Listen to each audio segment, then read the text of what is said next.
Message কেন scene হলো না? রিপ্লাই কেন দিচ্ছ না? লেট করে কেন রিপ্লাই দিলা? কল দাওনি কেন? কল রিসিভ করনি কেন? কই ছিলা এতক্ষণ? বিজি তুমি? তুমি আমাকে একটুও সময় দিলা না। আমাকে আসলে তুমি একদম ভালোই বাসো না। এই কথাগুলো তারাই বলে যারা প্রিয় মানুষটার জন্য সারা দিন অপেক্ষা করে। বেশিরভাগ সময় প্রিয় মানুষগুলো এইসব কথা শুনে সিংহের মতো গর্জে ওঠে। কেনই বা কৈফিয়ত দিতে হবে? সে তো আর চুক্তিবদ্ধ না। কিন্তু সেই প্রিয় মানুষগুলো কখনোই বুঝতে পারে না এত এত মানুষ থাকতে কেন সে শুধু তার জন্যই ছটফট করে।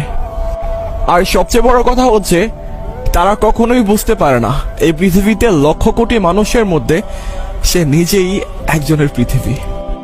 আর কখনো কখনো একটা সম্পর্ক টিকিয়ে রাখার জন্য স্যাক্রিফাইস করতে হয়, আর একটু স্যাক্রিফাইস করে ফেললেই মহাভারত অশুদ্ধ হয়ে যায় না, শুধু দুইটা মানুষ আর একটা সম্পর্ক বেঁচে যায়।